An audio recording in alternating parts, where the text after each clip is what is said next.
Today's video is brought to you by StoryboardThat.com. Please visit teachercast.net/storyboardthat for a limited time offer.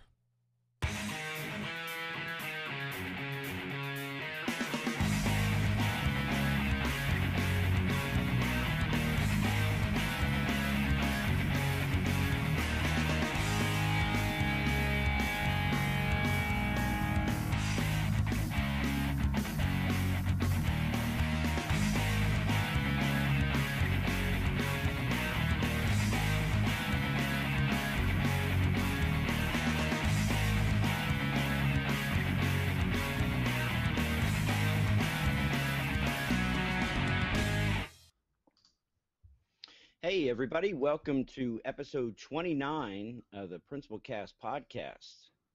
Our topic tonight is preparing for the end of the school year. This is sort of like a part two of what we attempted to do a few weeks ago as we wrestle with this very timely topic. This episode is hosted by myself, Spike Cook, Jessica Johnson, and our special guest is Kurt Reese. PrincipalCast is a weekly roundtable discussion about current topics in education leadership. For more information, you can visit our website at www.principalcast.com. Feel free to follow us on Twitter @PrincipalCast and also follow the hashtag PrincipalCast. Tonight's topic, Are We There Yet?, is brought to you by StoryboardThat.com, the world's best online storyboard creator.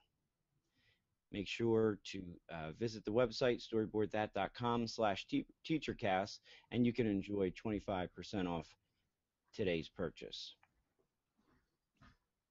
So before we go into our main topic of tonight, we always like to introduce our guests and find out a little bit what's been going on throughout the week. Our special guest is a man that's very near and dear to my heart. He's my Twitter father. And his name is Kurt Reese, and he's principal of Northern Hills Elementary School in, this is the second week in a row I'm going to mess up the cities, Onalaska, Wisconsin. So Kurt, what we do each week is, we recap how things are going. So I'm going to actually start tonight with Jessica Johnson. She's going to tell us a little bit about what life is like in her neck of the woods in Wisconsin. Hey, Spike. Just trying to survive the end of the year, just all the chaos. But I'm excited this week. We're taking all of our fifth graders on a field trip to visit a college. We started this a few years ago when we realized that our kids in our district don't ever go check out a college until they're already on the track for college, which is too late. To get kids excited about college. So this is our third year. We're taking all of our fifth graders down to UW-Madison. That's great. So it's going to have a lot of fun. Pretty exciting. How about Kurt? What's been going on in Kurt's world? We are counting down the days, but we're careful about counting the days because that's when things can slip away from you. But no, it's been a great school year. Our community passed a funding referendum in February, so we have some operating money, but then also the real big benefit for my school is that we'll add on about 40,000 square feet and then remodel every single square inch of the rest of the building. So I've been very busy working with architects and just getting the whole building designed, and hopefully we'll break ground this fall. So been very busy, but it's a good kind of busy. That's awesome. So when you're going through this process, Kurt, are you also looking at, like new furniture and new design and all that kind of stuff? Mm-hmm. Yep. Yeah, we planned that even though it's technically a remodel, but since my building right now is an open concept building, I mean, it has all the architectural charm of a Walmart. It's just a big rectangular building without any load-bearing walls inside. So yeah, we plan on doing new furniture, 21st century design. Spent a lot of time really thinking about what does the school need right now, but then also what might it be 20 years from now, 50 years from now. That's awesome. I can't wait to see how that turns out. I'm fascinated by that stuff because, which kind of leads into my topic of what I've been dealing with this week. We had an alumni night, and the school that I work in is 85 years old. So it's been around since 1929, and they'd never really had an alumni night or an opportunity for folks to come back and visit the school. So I've been doing a lot of history, like reading a lot about the school and talking with different people, and it was fascinating. I found out a lot of really cool information. Uh, the best thing was on Friday we had our alumni night, and we had about 130 people, and they ranged from people who were there in 1929 all the way to, of course, we had some of our student leaders, so current kids. But the night was really geared at those who went there in the 30s, 40s, and 50s. So it was an awesome night. But it's funny when we look to take them on tours and stuff. A lot of the remarks were, "Wow, this looks a lot like when I went to school here." So architecturally, the building is I think it's like in the neo-Gothic um, architecture era. So everything is very uniform, um, and there's a lot of really nice old wood, and it's just the floors really cool, and there's marble throughout the building, um, but sometimes it has its limits on what you want to do in a 21st century learning environment. So that's why I'm always fascinated with classroom design, because that's about where we can really put our effort in. Yeah, a really fantastic book, whether you're remodeling a school or just want to redecorate your classroom. Well, two books. The Third Teacher from Canon. Canon Design is part of the group that put that out, but then also The Language of School Design. Those two books are just really, really good resources if you want to make some changes in the physical arrangement of your school or your classroom. Oh, that's awesome. Yeah, I want to check those out. We're actually starting with our kindergarten this year, and I want them to, take a look at the different opportunities for, desks, chairs, things like that, just to, because they haven't gotten new furniture in a long time, so I really want to open that up. So, so tonight's main topic is, are we there yet? Surviving the end of the year. And I guess we'll start out with you, Jessica.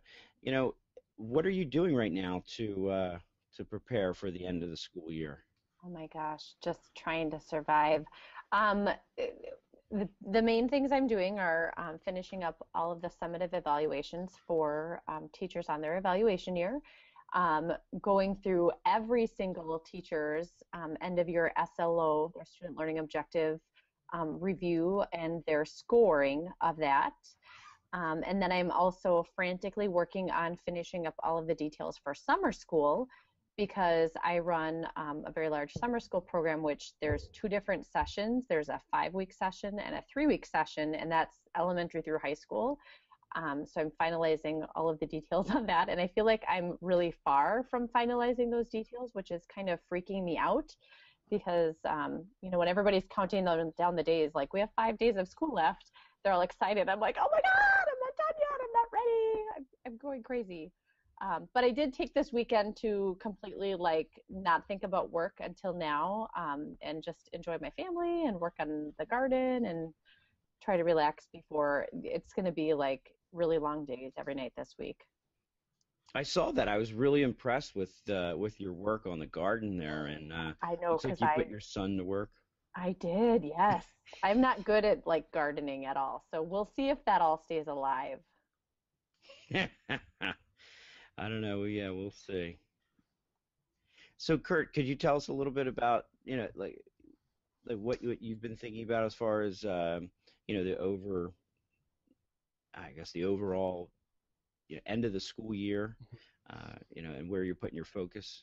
Yeah, you bet. And I tend to be a very organized person in general, but I just think it's incredibly important that you're even more organized, especially at the end of a school year, because while kids may be counting down the days until summer break, to me that's just I'm running out of time to get everything done that I need to get done. So certainly rely on that calendar, not only my own work calendar, but also coordinating with my wife to make sure our kids are able to enjoy all the activities they have, and that I'm able to see them as well. But then just making those lists, and I use OmniFocus. That's the app that I use to keep myself organized on my to-do list. So just to continue to be incredibly organized. with all the things that have to get done, but then also just making sure that stop, breathe, smile. I need to remind myself to do those things. Very Can you important. can you tell us a little bit more about the OmniFocus? Yeah, it's it isn't a unique product. It's just the one that I really like. But it's just a task management program. It works on the desktop, your iPhone or iPad, and it all syncs together pretty nicely. And I think the people who put it together based it on David Allen's book, Getting Things Done. And Okay. I know Jessica has heard me talk about Getting Things Done a lot, but I think that is a must-read, certainly for administrators, but probably all educators or anyone who just wants to be organized with your time. David Allen, Getting Things Done, fantastic book, and then OmniFocus just works along very well with that system that he describes about keeping yourself organized and making good use of time. And Kurt Reese is my getting things done role model. He always has things done. His inbox is always at zero. His desk is always clear enough to fly a plane off of it. And then he has a life outside of school. So I aspire to do all of those things someday. So how do you do it, Kurt? How do you balance it all and using this, OmniFocus or, so I guess give us an idea, so where are you with the end of the school year? How far out are you, and is your list getting bigger, smaller? How's that working? Yes, it's definitely getting smaller because there's only so much time. Our last day with students is on June 10th, and then teachers are done on June 11th. So with my end of the year staff evaluations, I only have so much time to get those things done. So that's what I'm focusing on right now. But in terms of like kid events, all of those things have been scheduled out for weeks, if not months ahead of time. So that's, that'll happen pretty easily. But just in terms of time, I mean, there's only so much time we have, and you can't make more time. It's just gonna, you're gonna run out of time. So you just have to prioritize the things that you want to do. And I think it's just a reality that not everything is going to get done. So hopefully you have your priorities set so that the things don't get done. Those are the ones that maybe weren't that important anyway, or can happen some other time. That's how I think of it. Peggy George just commented in the chat room that a principal's year never ends. As soon as you say goodbye to everyone, you're already knee-deep in summer school activities, teacher PD, scheduling for the next year, and planning opening up the school events, which is so true because my list is really, really long. And I don't use OmniFocus like Kurt, which I know he said so much about it, but I haven't paid for it. So I use Remember the Milk, and that has like a ton of things for me to do. But I've honestly, things that don't have to get done before Friday are just they're just getting filed away for once the school year ends, and I will get caught up on it in the summer. Yeah. So when is your year over, Jess? Our students' last day is this coming Friday, the 6th. Oh, okay. Wow. Yeah. How about you two? Well, Kurt said, I guess he's going to the 10th, right? Yep, June 10th. And we're going to the 24th of June. Oh my gosh. Yeah. Well, Holy it was, cow. Do you remember the winter we had? Yeah. The epic Wisconsin-like winter? Yeah, see, we can still have school with snow. That's your problem. That's you the start problem. snowing and you cancel. 7 days. 7 days, I believe we lost. And, it got progressive. As the winter got progressively worse, we did get tougher. I mean, there were some times good 4 or 5 inches, and we toughed it out. But we're paying for it now. So, yes, we're going to the 24th. So I still feel like, I have a good couple weeks left. But, I will definitely check that OmniFocus out, Kurt. That will definitely be something that I would look into because, right now I'm actually pretty archaic when I look at the way that I stay organized with my calendar. It's on it's just because that's what our district uses, but Microsoft Outlook. But it's funny, like the conversations that I have with my secretary are very funny because I will just be like, if it's not on there, I just don't think it exists. So we go back and forth on making sure that the events are on there, they're updated, and that's what I use to develop my RM Bacon Weekly, which I fashioned after what you two do with your staffs when you let them all the different things that are going on throughout your school. And I usually do that on Sunday now, and it really just helps me to get focus for what is going on, per week. But when I look at the school events this week, for instance, there's a couple things, a field trip or, a meeting or two. But my calendar is full with summative evaluations. So I was hoping that maybe we could spend a little bit of a time talking about those and, what you're learning from them. And, are you doing them any different than you were in the past? Yeah, I'm doing mine different because our state is switching to a new evaluation system, and there's two different approaches to how we're evaluating in Wisconsin. And Jessica's school district uses one, and mine uses the other. And they're both pretty similar in that rather than being subjective about saying, hey, you do a great job with classroom management, it's more about looking at evidence. And also both systems that we're moving to, they rely more on reflection from the teachers and them providing the evidence rather than me going to look for it. So I think it's taken on dozens of hours of training to get everything all figured out. But when it's all said and done, I do think it'll be a big change for how we do evaluations. So we're learning a new system, and I know, Jessica, this is my second year with the system. Yeah. So it's my second year, and I use a different system than him, but it is similar in that you use the Danielson model, I believe, Kurt? Yes. Yeah. And ours is based on work from Dr. Strong, which actually I think more people on the East Coast are familiar with. And so really just looking at 6 teacher standards and then looking at all of their artifacts of evidence for those, along with their student learning objective, their student surveys, and then observations that I've done throughout the year. And then using that, all of that as evidence for a rubric to score them between all the way from distinguished down to needs improvement. And the goal for our teachers is to be effective, and we dip our toes into distinguished. So using that to create the evaluation, and then I meet with all of my teachers. It takes time, and it's hard to schedule all of that, but I feel like they're all really great conversations that we have. Sometimes I feel bad as I'm looking at all of their evidence and I'm scoring these and think, oh my gosh, I didn't know they did that. So I'm really glad that they have input and things that they're putting in there. And then I feel bad too. Like, I thought I was in your room a lot. How did I not know you did that? And then also having them create, their own professional goal for next year. And I keep track of that so that I can, find ways that I can support them.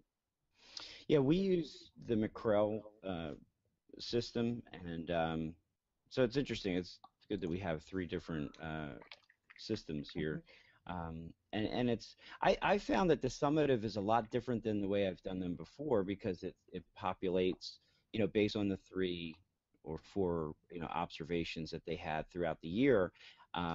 So it's a bunch of check marks that are that are populated, and then we sort of have the professional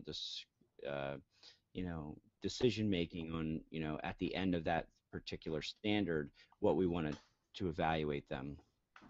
And we do the same thing, like we're looking for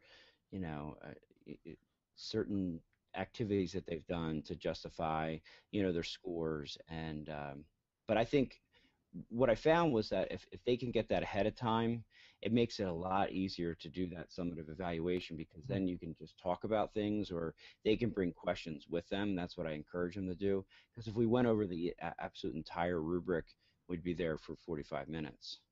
Oh, see, and I don't submit mine for teachers to see beforehand, because I often end up adding more in there from our conversation, so I don't submit it for them to read.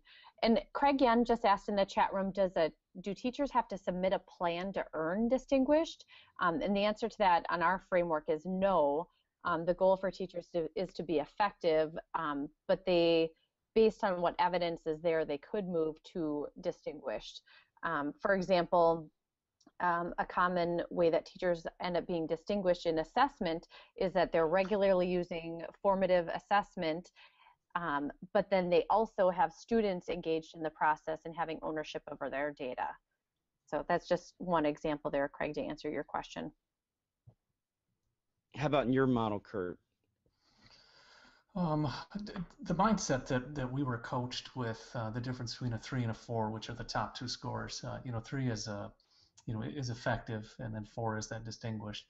And so the coaching we have is that everybody, we live at a 3, or hopefully we live at a 3, but we have certain strengths that sometimes where we reach up are in that 4 category. And what I really like about the Danielson model is that it gives you some good pieces of evidence to look for, and it's not very subjective at all. So I think it's just a good mindset to have. If you get a 3 on your evaluation, that's a very good thing. Right. But you may have some strengths that where you reach up into that 4, but you can't be a 4 in everything. And that's the same thing for principals too, not just for teachers, because our evaluation system looks very similar to that. Sure. Yeah. Our philosophy is the same. This is our first year doing it, so if we ever err on the side, we want to err on the side of teachers. That's how we've been coached. And I think when I look at where the distinguished are, it's whenever they're taking what they're doing and doing it school-wide or even community-wide. So a lot of times, teachers will ask, well, how could I move up? So the way that our model looks like, and I'm just really just boiling it down, if you're doing the right thing, if you're effective or proficient or however you want to call it, they are doing what they need to do in their classroom. And then as they get into accomplish and distinguish, they might be affecting change or helping people out within their grade level and then school level and then sometimes even district wide. So that's kind of how I look at it, with some of the, with some of the rubrics. So it's actually, it kind of, in my opinion, it helps us, I think, as administrators because, most people are going to want to do better. So one of the ways they can do that is they can chair an event, they could chair a PLC, they could work on a project with another colleague. That's only going to better our school. Now they may be doing it, and most of them are not doing it just because of the evaluation. I think they do it because they want to provide the best, education environment to the kids. But it sure does help when they can say, well, I've done, X, Y, and Z throughout the year. That's why I think it's important to have that mid-year evaluation, or at least that mid-year conversation, that mid-year review. Then it makes it go a lot easier. So you're not scrambling here the first week in June to get everything done. Nothing will be a surprise if you've made time to touch base in January and February. That is one thing I did not do, Kurt. Neither did I. Neither did I. Since it was our first year, a lot of us fell victim to that because there was a big question about our PDP plan and how it populates. And I think somebody at, our consultant talked to somebody in the district, and they said, well, when you did your mid-year evaluations, everyone was like, oh, those? So next year I'm going to tell you, I will be mid-year evaluating it up. Mm-hmm. That's my game. And so doing all this evaluation work, it certainly makes you be a better recruiter and interviewer when you're hiring. Because if you're finding yourself needing to give some really difficult news or feedback during your evaluations, it certainly makes you think, man, I wish I'd done a better job of hiring or supporting these teachers when they first got started with you. Yeah. That's a great point. But you know what? How are you all dealing with these meetings and then being trapped in your office all day? Because I'll tell you what, I looked at my schedule tomorrow. I probably have 4 or 5 of them. And granted, if something comes up, which bound to happen, then I cancel or I reschedule, and then the next day gets filled up, and the next day. So, how are you dealing with these? I feel like I haven't left my office for like the past week and a half. I've literally been stuck in my office, whether it's meeting with people or working on, my summer school stuff or writing the next eval. I really haven't left. However, that has been kind of a good thing because there's a constant stream of students who need to spend time in the office, and they'll just either sit in mine as I'm working or in the office next to mine while I'm meeting with people. And I'm glad you brought that up. But before we go into that, Kurt, could you speak to that a little bit? How are you balancing, the opportunity of getting out and doing walkthroughs and kind of telling the story of your school, and then being in your office all day doing summative evaluations and SGOs and all that? Well, at the end of the year, I think you just have to give up on some of those things. I have all of my classroom observations done. I've done my walkthroughs. So I do find myself in my office more than I typically would. But I do try to make time just for those student celebration and those fun activities. But normally when I try to be in every classroom at least a couple different times a day during the regular school year, I choose not to do that at the end of the year just because I recognize there's only so much time to get things done. So it's just, like I said, there's only so many hours in a day, and you just have to prioritize the time that you do have. So in Wisconsin, do kids start going through a process of really having difficulties at the end of the school year? No, they're excellent at this time of year. Actually, just have to tell you something really funny. Was it a week and a half ago? I was sick. I was homesick on Monday. I came back on Tuesday, was supposed to be in grade level meetings, and my fever came back, but I had so much work. I just emailed people and I said, I'm here, but I'm not here. I'm quarantining myself to my office to get work done. I have a fever. Kids started being sent down to the office that like with a note, like they just need a quiet place to work or just can't handle it anymore. And I thought, are they sending them down here for me to breathe on them? Is that like what they're doing? Yeah, no, that happens here, Spike. It's that time of the year. Kurt, same thing? Hey, knock on wood here, but my kids have been pretty good the past few weeks. It's the same handful that keep me busy throughout the year, but for the most part, everyone else, they're getting a little older, a little wiser, and they realize, man, it's a lot of work to be in trouble. So it's been better. I haven't had too many kid issues of late. There's a lot of times where I'm having conversations with kids or even with parents where I say, is it just, are you looking to start your summer vacation early? Is that what this is all about?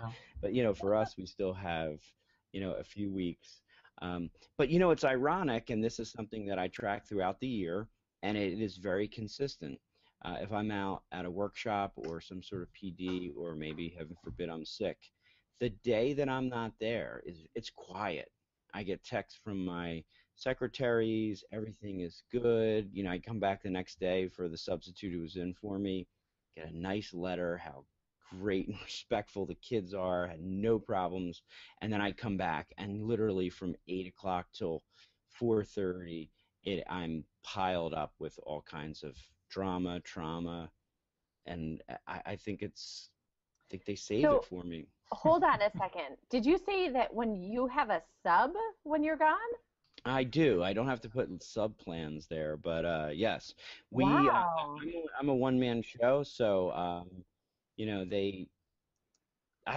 don't know if it's just been prior practice or if there's some sort of legal thing there, but yeah, we always if I had a VP, then we would definitely have, like, the VP would do it. But if I'm out for any length of time, even if it's like a half day, I normally do get a sub. And who are the people? Is it teachers? Oh, retired administrators? Yeah, usually retired, retired principals, supervisors. I have one a woman that fills in for me pretty constantly. So, I usually just call her to see if she's available. She worked, a long time in the district, and, is a really great woman, and the staff know her pretty well. So, just to keep the continuing, she understands what I'm looking for. So it's good. But do you guys get substitutes or no? I have done that this year, and my subs have just been my teachers, so they have a sub in their classroom. And, some of them who are working on administrative degrees or who have their administrative degrees. So they'll sub for me. And it's been a good thing. I really hadn't done it much in the past. But when I do come back, many of them have told me, man, I have a different appreciation for everything that happens in your office. And a lot of the comments are, man, how do you get anything done with all these constant interruptions? So I think they're more sensitive than about sending things to me when I'm back. I would love to do that, and I think that would really help out. But I think contractually with the union, it's difficult, because I had brought that up before, how I'd like to get teachers in and have them do what you just said, but I think there's some sort of contractual problem with that. It would save money too, because the principal sub pay is a lot different than the sub pay for teachers. Which brings me into my next question. Do you find at the end of the year that you have a lot of subs in your building? Yes. Yes. Not the last few weeks. Like early May, end of April, people are trying to get their personal days and incentive days in, but these last 2 weeks, not too many, which is nice. What's an incentive day? In our school district, if you have a lot of sick days that you haven't used, like if you've accumulated 60 sick days, then you get like another personal day. So it's an incentive to not, well, it's an incentive just to be more careful about how you use your sick days. See, and our teachers get a personal day, and then if they have gone to 8 XPDs, which are extra PD sessions, then they get another personal day. But they typically don't ever acquire that until like March after they've had the time to go to those 8 XPDs. So April and May is when everybody's taking that XPD day. That's interesting. I wonder, we don't really have anything like that, but I will hear things like, I work in a rather large district. There's 11 schools. I think there's over 6,000 students, and they had, I think, 212 teachers out on Friday. Wow. Throughout the district. So there are some times where we just don't have enough subs. So I'll fill in, or we've combined classes, which we really don't like to do. But it just seems to get worse and worse as we get closer to the end of the year. And I do wish that we could, work on some sort of incentive program, because I just feel like, and I get it. I understand that teachers need time, and but at the end of the year, it's so difficult when everyone does it at the same time, and then you still have the kids that you have to deal with. Yep, that's hard. Mm-hmm. All right, so how do you survive mentally all this end of the year stuff? Kurt, you had a great blog post a few years back. Yeah, I wrote that, and the reason I wrote it was because it was one of those Mays where it was really difficult. And instead of calling it March Madness, no, May Madness, especially for school administrators, because that's when you're trying to do a good job of the current school year, but then you're also planning next school year, and then if you have summer school duties, you're working on that at the same time. So what works for me is just to be incredibly organized. Be as optimistic as possible, pay attention to all the good things that are going on, the field trips, the recognitions, all of those events. But then also just, you got to think about your physical health too. Go to bed. I mean, even if you still have a whole bunch of stuff to do, make sure you get at least, your 7.5 hours of sleep in, because you'll be a lot more productive and more pleasant to be around. You give such good advice, and I know that I should do all of these things.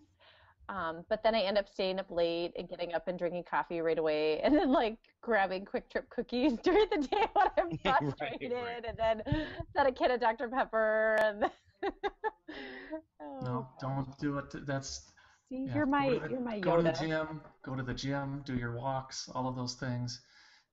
Eat well, because that's especially important when you're stressed out, because stress itself is really hard on you physically. Kurt is my wise Yoda principal. I have everything I need to do. It's very difficult, and we've wrestled with this a lot, just even through this podcast this year, Kurt, of the whole concept of the cycle of sacrifice and the cycle of renewal, and right now I think most of us would agree that we're in the cycle of sacrifice. So what are some suggestions? You said, going to the gym, eating properly, taking time for yourself, and how do you feel like you put those into practice? Because Jess says you do it, and you look rather healthy tonight too. I would say that. Oh, thank you. Well, I'm fortunate. Doesn't he look very relaxed? Kurt always looks good. I just want to be sitting there, he's got the bookshelf, and I just want to be talking with him about, philosophy and, Well, I'm very fortunate. My wife, she's a professor of health education, so it's just natural in our house, and she forces me to be healthy even when I don't want to, but I greatly appreciate it. I don't know, I know how much better I feel. And also just because I think you have to be that positive cheerleader at school as much as possible. So if I'm stomping around, tired, crabby, boy, I can't wait till the school year's over, that is contagious to the staff, and it's contagious to the student, which will only make my life harder. So I try to be positive and just help out my staff. Do you try to discourage teachers from the whole countdown uh, thing? Do either of you do you have that conversation, or do you try to communicate it through blogs? I do, yeah, Okay. because the more you get off from what the normal routine is, the more your kids will get off. And they will take it and go. Although our kindergarten does do an ABC countdown, and then so for the last 26 days they just have a special activity that goes with whatever the letter of the day is. But beyond that, I try to tell them, stick to Hmm. it, or you're gonna lose them all. Yeah. And once they're gone, you are not bringing them back in June. Hmm.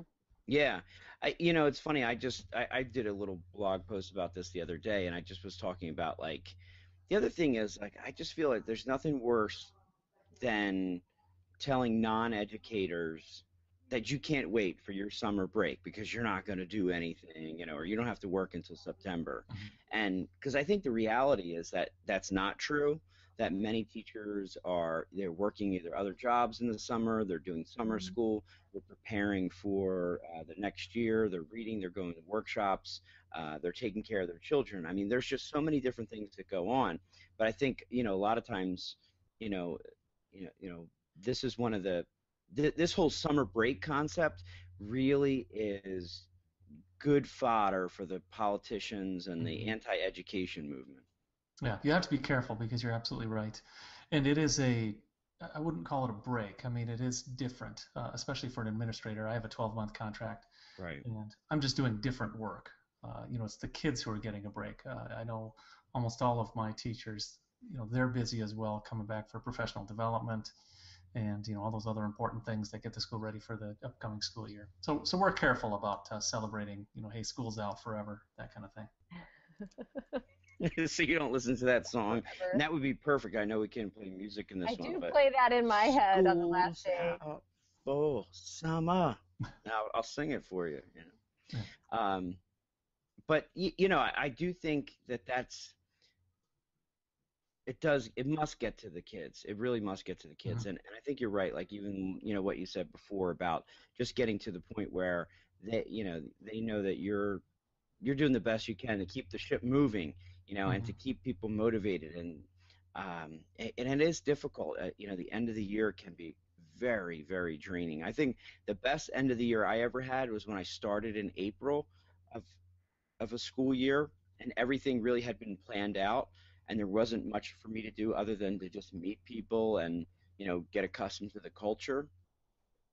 Ever since then, the last three three end of the school years have been extremely difficult, like really just trying to balance everything, like what we've been talking about tonight, and then like and then starting to plan for next year. And I guess that's the other thing I would wonder about, like how are you balancing the end of the year with starting to plan for next year? So have you done do you do your schedule over the summer, staff assignments, things like that? Where are you with that? We'll start with you, Kurt. Yeah, all of that is happening right now. Thankfully, I don't anticipate any big changes in terms of the numbers of homeroom sections I have, so I don't think I'll have to change the schedule very much. We just have a couple tweaks that we're taking care of right now. And to me, it's important to do that while the staff are there because I'm not really schedule minded. I'm good with keeping track of my own time. But when it comes to school schedules, I have some teachers who are really good with it, so I have to lean on them. Plus, they want to be as prepared as possible. So if they know the schedule before they leave, that's much better for them and Oh, for the okay. rest of So the teachers too.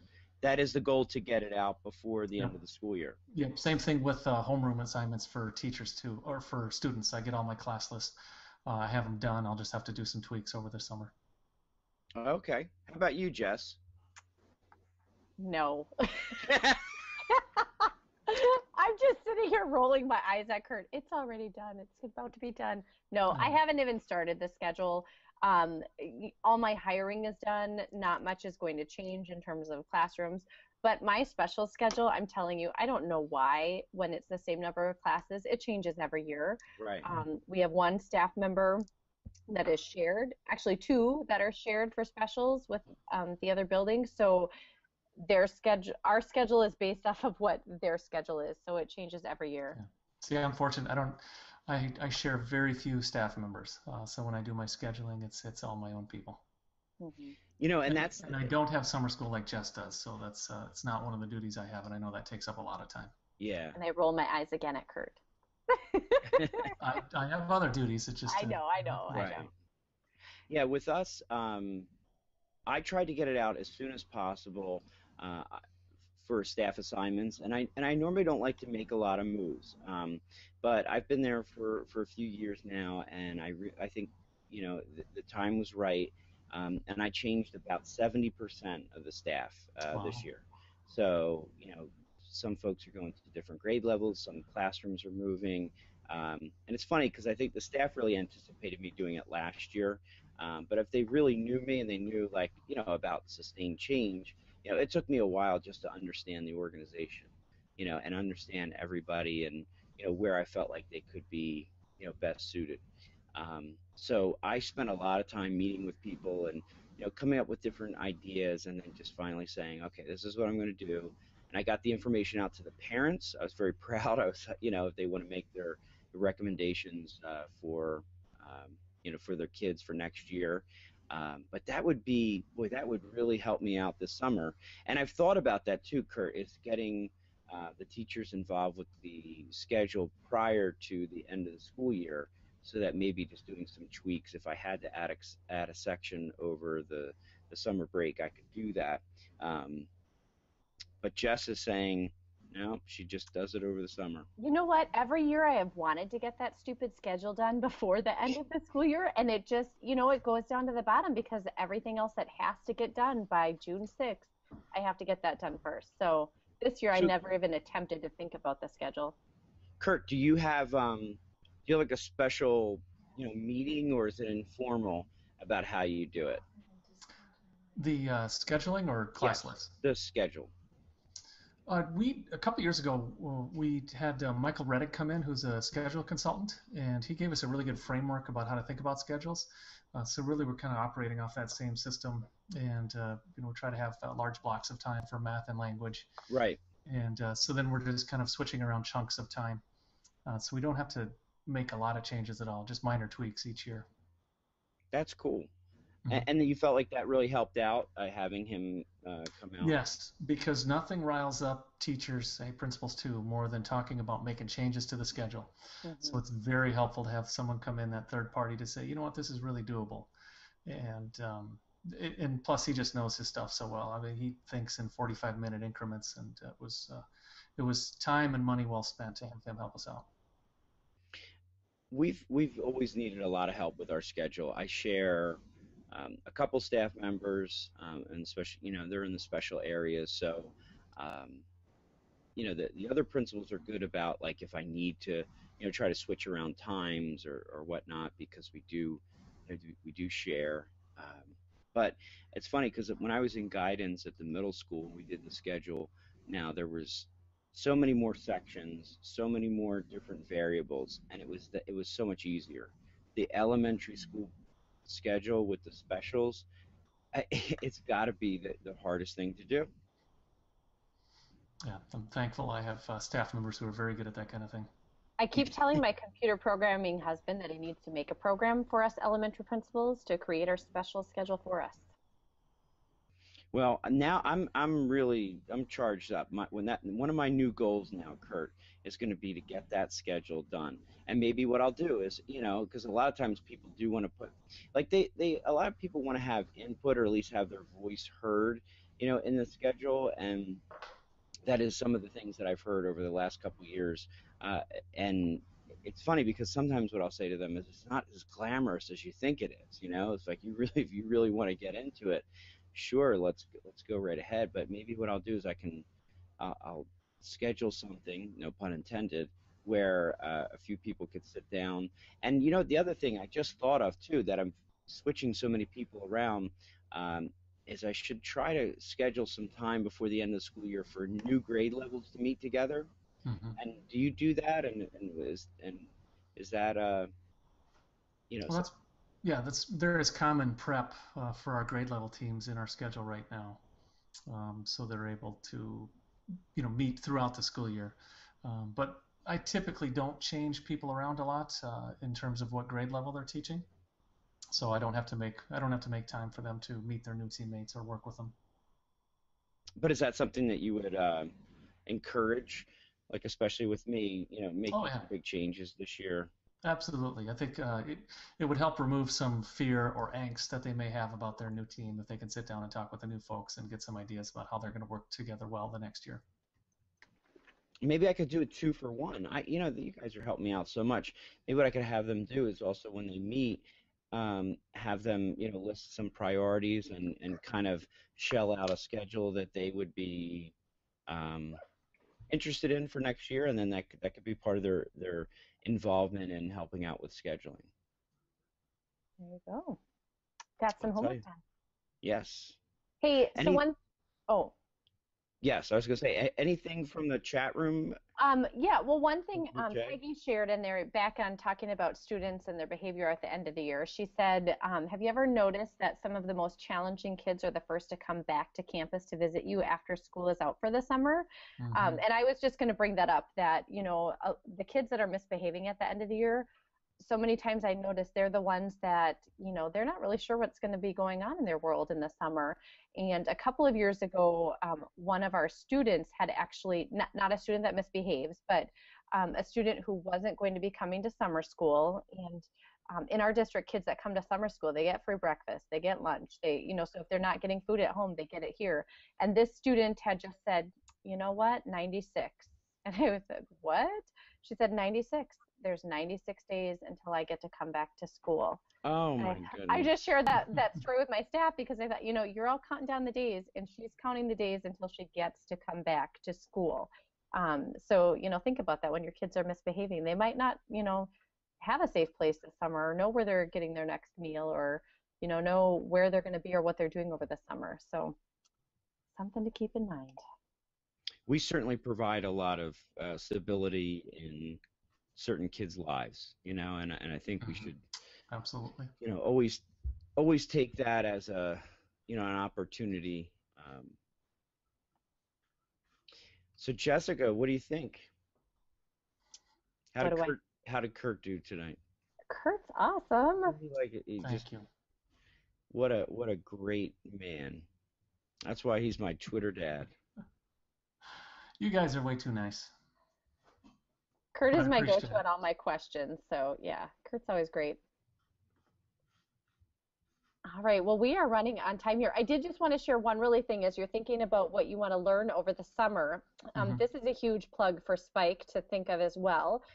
This summer on June, oh my goodness, I'm going to lose the date. I'm going to share out a document from from NAESP. It's the largest principal book study ever, talking about Teach Like a Pirate with Dave Burgess, which Spike has not read yet. So Spike, I'm assigning that for homework for you, and we're going to be having a Twitter chat.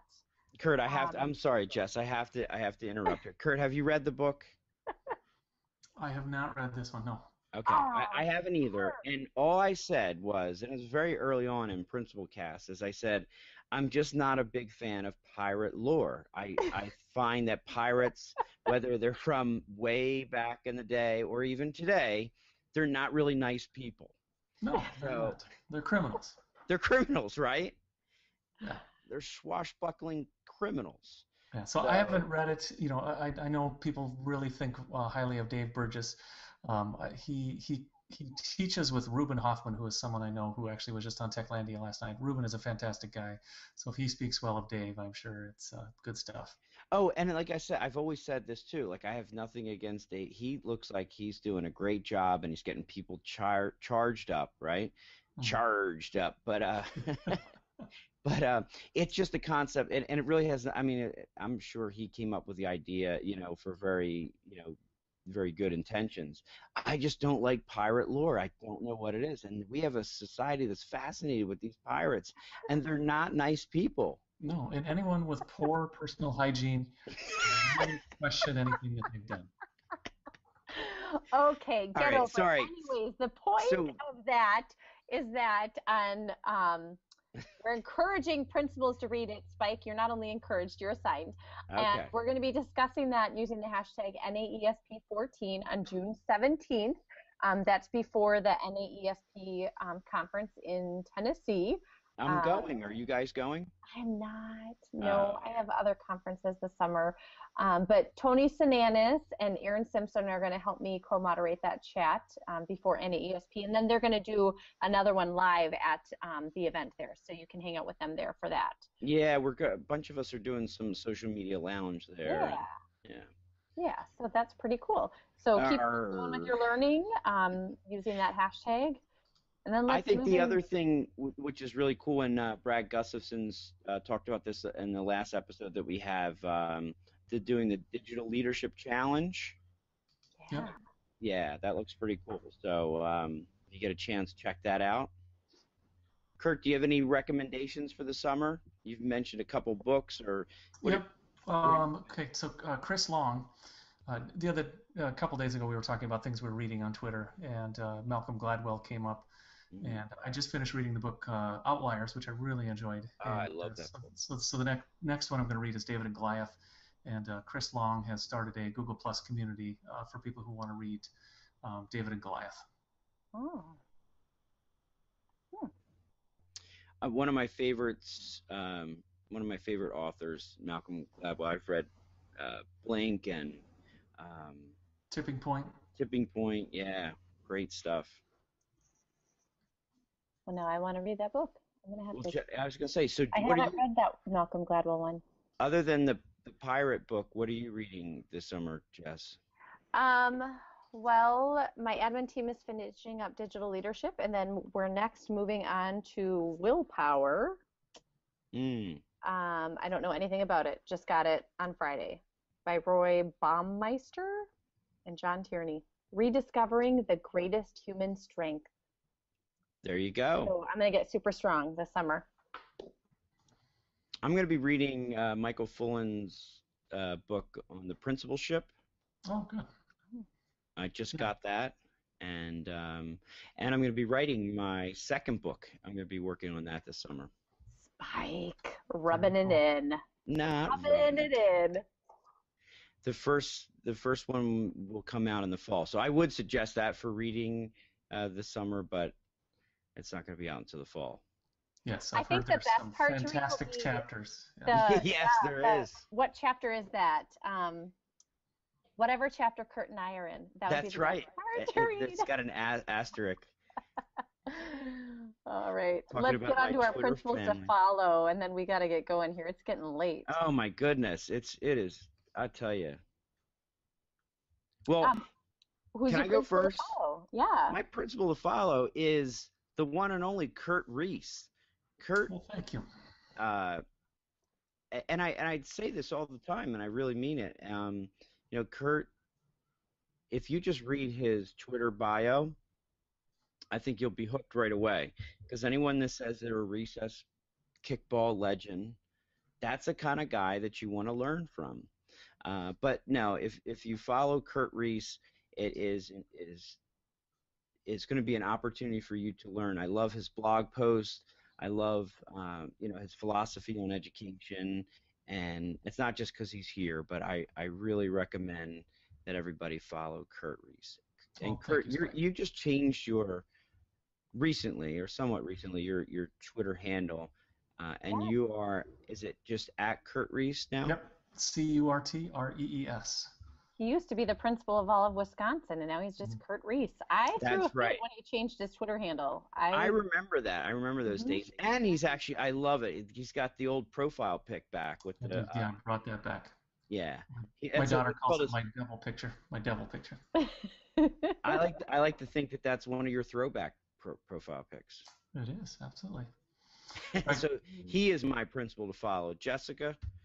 Mine would be Erin Simpson, who I said she's going to be co-moderating that NAESP chat with me, and her Twitter handle is eHuth, EHUTH Simpson, and she's a principal from Ohio, and a couple of years ago she was a National Distinguished Principal there, and I've just enjoyed connecting with her on Twitter, and she also co-wrote that article that Tony Sinanis and I did on Lead Like a Pirate. I met her at NAESP last year. She was really cool. Yep, and she'll be there again. That's awesome. I attend my administrator to follow is Eric Seibel. He's an associate principal at a high school in Marin County, California. And on Twitter, you can find him at EC Seibel, which is S-A-I-B-E-L. So E-C-S-A-I-B-E-L. Eric Seibel. Good guy. Awesome.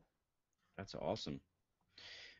All right. Well, we want to thank our guest again, Kurt Reese, for coming out tonight. We really appreciate everything that we learned from you tonight, especially all those very helpful tips on how to end the school year on a good note and some different things that you could do during the summer. And I have to ask before we close out, how is the doctorate coming along? Are you going to be going to Kentucky this summer for residency?